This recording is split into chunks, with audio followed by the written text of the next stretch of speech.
Hey guys, welcome to another episode of TM3 Life. First off, I have to apologize for the camera that I'm using. I'm using my phone. I don't have any of my camera equipment with me. Just because I wasn't really prepared for this, but I'm doing an impromptu trip to Mount Washington.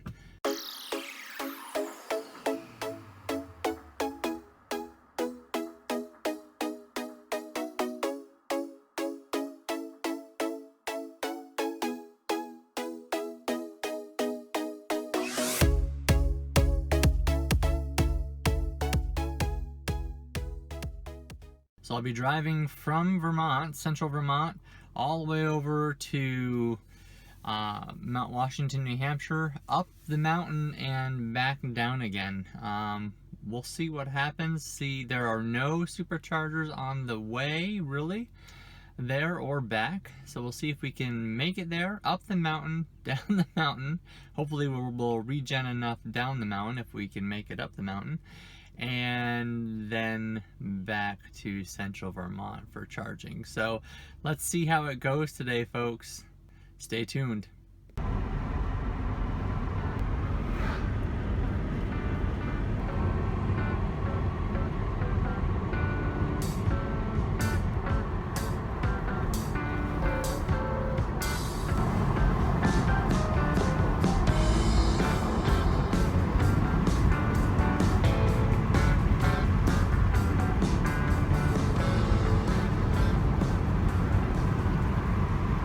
Hey folks, okay, so we're here at Mount Washington.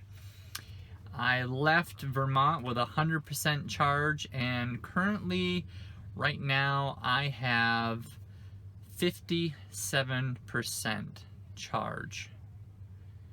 And I have driven, as you can see, 57% charge, and I have driven 106.5 miles with a watt-hour per mile of 272. Now, this car can get 310 miles on a charge, so how far off are we?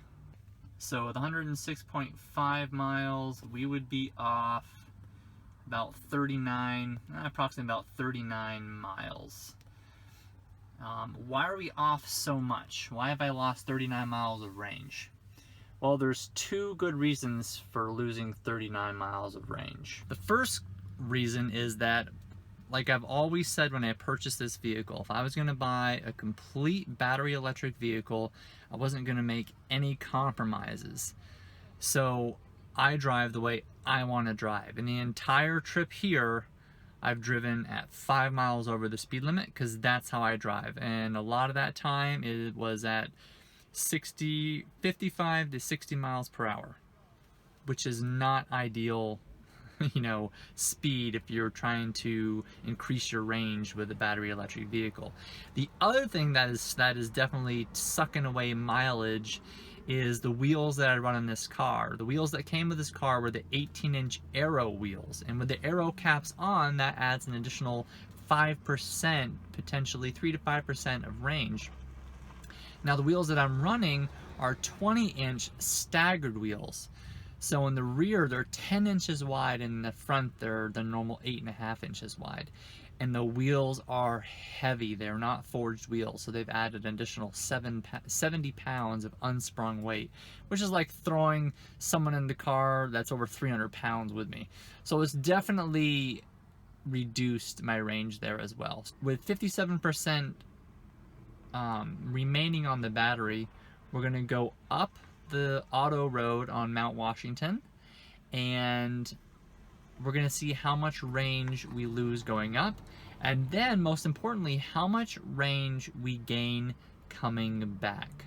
So remember that number, 57%, before we begin our trek up. When we get to the top, I'll let you know what we're at, and then we'll do it all over again on the way down. We'll see you at the top.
literally driving to the clouds and are right now in a bunch of fog, heading to the top of the mountain here. Hairpin turns, a little bit of rain coming down, sprinkling a little bit, and a ton of fog. Can't really see much anymore, but just fog. Okay folks, we're at the top. As you can see, the watt hours per mile has gone up significantly to 340. We're down to 42%. So we lost 15% of our battery just climbing the mountain. It'll be fun to see how much of that we gain back. And what we can do is we can turn this back into miles. So let's do that. So we can see distance in miles. There we go. So that's 123 miles. Let's see what we gain on the way back down. Guys, I got a jacket on, some sweatpants. Wish you could see the beautiful sights that I wish I could see. As you can see, it's starting to come out of the fog. Still not into the sun yet. Haven't hit my brakes once down the mountain. So I think we're probably going to be looking pretty good for regen, guys. Pretty good.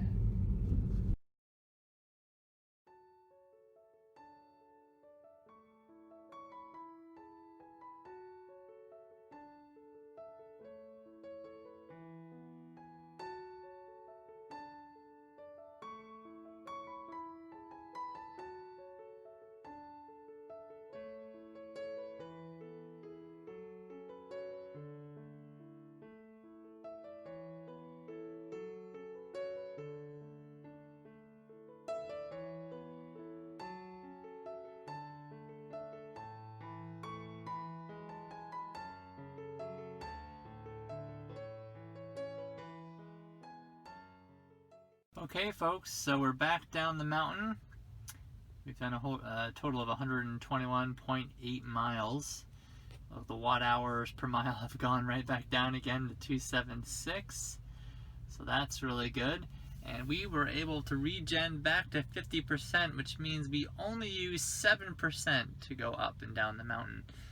So we gained a whole 8% on the way back down. Let's turn this into miles and we'll compare it to what we had.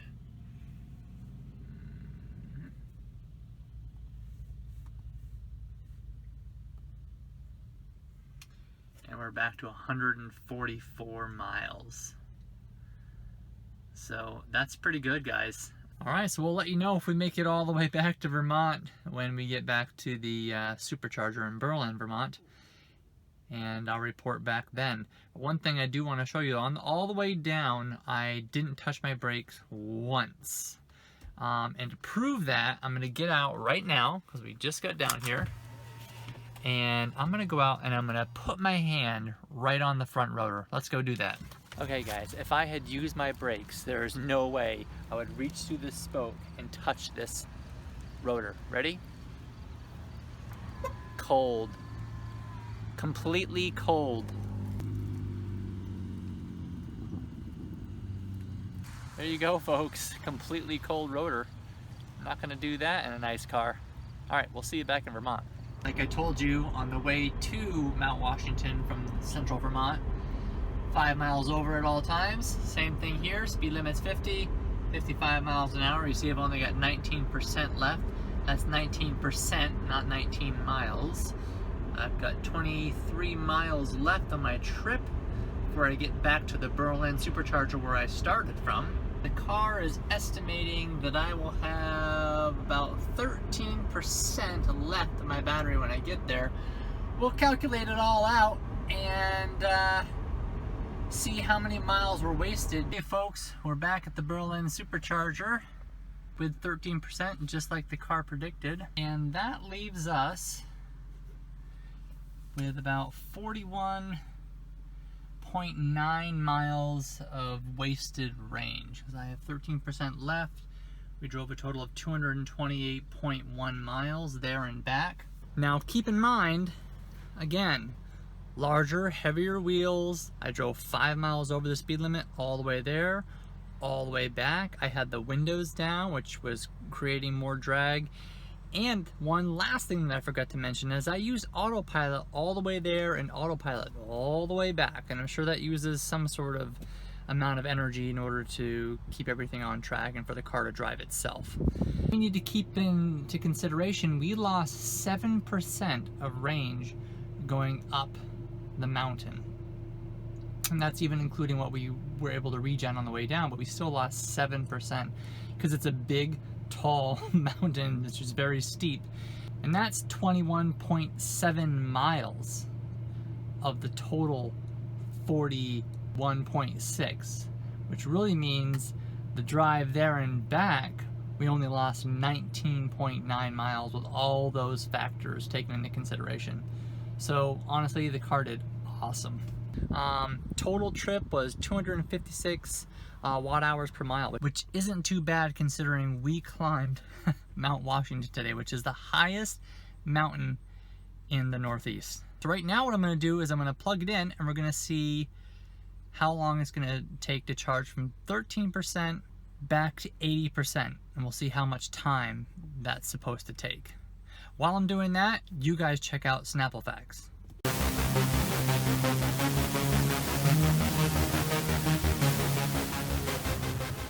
Hello and welcome to Snapple Facts. Let me grab 2 caps and let's begin. Snapple fact number 1. The tongue is the fastest healing part of the human body. Oh yeah? Tell that to my canker sores. Oh, yikes. Those hurt and they seem to last forever. Alright, Snapple fact number 2. Sailors once thought wearing gold earrings improved eyesight. Okay.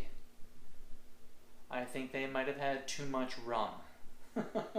Alright, well, we learned something new again today, folks. Thanks for watching.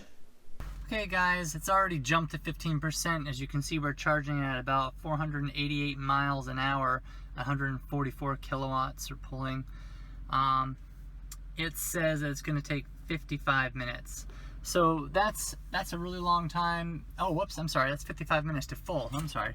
Well, we don't need to charge it to full. Let's charge it to normal 80%.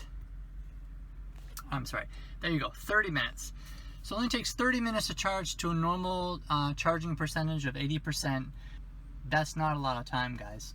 What I say is if you're doing long distance traveling, you don't need to charge to 80%. When I traveled around the United States in this car, I would typically pull in at a supercharger at around anywhere from 10 to 20%, and I'd only charge to about 60, sometimes 70%. It takes about 20 minutes or so, and you're back on the road again. And that was plenty enough time for me to get out, use the restroom, maybe grab something quick to eat, come back, and the car is pretty much ready for me. So it's not all that bad. I mean, it's obviously longer than pumping gas. Pumping gas takes like 5 minutes, you know, total transaction. So you're an extra 15 minutes when you're on a trip. Honestly, I'd rather see more of the country if I'm traveling around and stop at different places and stop a little more often so you can stretch your legs and all that kind of stuff. So that's just my take on it. But we do have the world famous "This car climbed Mount Washington" bumper sticker. Okay, so I'm not one for putting bumper stickers on the outside of my car, so I do think it's important and that, you know, this car get recognized for doing what it did, especially being an all battery electric vehicle, and actually probably the best kind of vehicle for doing such a thing. So we got to put it somewhere, so let's find a spot to put this. Okay guys, I think I found the best spot for it. I do a lot of EV shows and I always have my frunk open because I typically will fill the frunk with a bunch of Model 3 Hot Wheels cars for the kids to have. So I think right here would be a great spot. That way it's, you know, not on the outside of the car on the paint or anything like that. And if I ever wanted to take that off the plastic tub, I can easily take that off and get all the glue and all that off with Goo Gone. So I think that's where we're going to put it. Thank you all for joining me on another episode of TM3 Life. And as always, let's keep those batteries charged.